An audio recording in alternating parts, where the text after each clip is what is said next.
Samantala, magpoprotesta po bukas ang Kilusang Mayo 1 para ipanawagan ang pagbibitiw ni Labor Secretary Rosalinda Baldos dahil saan nila'y kakarampot na aumento sa sahod. Sabi nga nila, kulang pa daw kalahating kilo ng bigas o kulang pa pamasahe pa uwi ng mga empleyado. Ano ba tamang sahod talaga?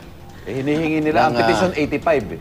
Ngayon, 10 piso ang napagbigyan. Siyempre, pag sobrang taas naman, yung mga employers natin, lalo na kung small, medium enterprises, naku, hindi kaya. Hindi kaya, magsasara yun. Diba? Kaya nga may, tripartite, wage board. Doon tinatalakay. Tsaka isang beses lang sa isang taon. At paliwanag nga nung taga-Dole na nakausap ko nung Friday, yung report ko sa Saksi, yun nga, mababa daw ang inflation na isa sa mga basihan na ginamit sa pagdidetermine. Sabi marami economic factor. Oo. At syempre binabalanse rin yung kapakanan ng mga negosyo, baka naman magsara o magtanggal ng empleyado. Ayun, may pinababanggit niya itong si Professor Percival Gabriel na dating consultant daw ng International Labor Organization. Sinasabi nga kasi na yung 10 piso, syempre pag tinaasan mo pa yon, hindi kakayanin ng mga employers, magsasara. At pag masyado namang mababa, yung risk din na yung mga empleyado naman mag-aalisan. So, magsasuffer din talaga yung negosyo. So, ito yung compromise binabalanse nila yung kapakanan na magkabilang panig. Kaya naman tinataasan din ang hingi para sa tawaran. Di ba? Minsan makuha mo yung mas mataas pa sa inaasahan. Alam naman nila hindi ibibigay yung mismong petisyon Pero ipinagtanggol ni Baldos po ang kanyang tagapagsalita. Narito ang report ni Julio Segovia.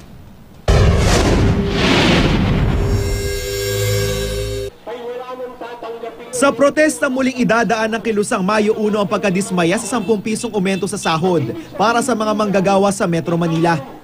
Bukod saan nila ikakarampot na wage increase, marami pang labor issues ang hindi natutugunan ng gobyerno, gaya ng contractualization, pagkawala ng labor leaders at problema ng mga OFW.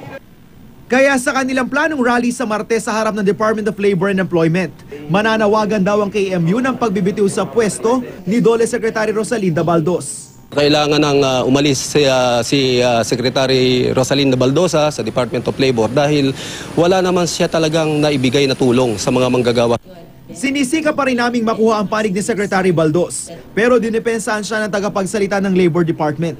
Misplaced yung kanilang panawagan kasi hindi naman si Kalihim Linda Baldos ang nagdesisyon noon kundi ang wage board. At yung wage board ay napaka-independent body yan. Ang mga manggagawa ay may kinatawan doon, dalawa. Ayon sa KMU, sa pag-aaral ng Ibon Foundation, 1,038 pesos kada araw ang cost of living o gastos ng isang empleyado na may 6 na miyembro ng pamilya. Malayo ang agwat nito sa kasulukuyang 426 pesos na minimum wage, kahit isama pang emergency cost of living allowance o ECOLA na 30 pesos at ang aprobadong 10 pisong dagdag sahod. Halos linggo-linggo, tataas ang petrolyo, tataas sa tubig. Napakatindi na inaabot ng mga manggagawa dito sa National Capital Region. Bagay na sinang-ayunan ng isa sa mga dating consultants sa International Labor Organization. Pag bumili ka ng ulam, magkano? 25? Ano yung 10 piso na in-increase mo? Di ba? Wala din. Talagang hindi sasapat yun. Yung 10 piso na yun. Isang kwan lang yun Isang pasahe lang yun. Hindi ka na makabalik. Sabi ng Dole, dumaan naman sa mahabang konsultasyon ng petisyon para sa dagdag sahod bago ito inilabas.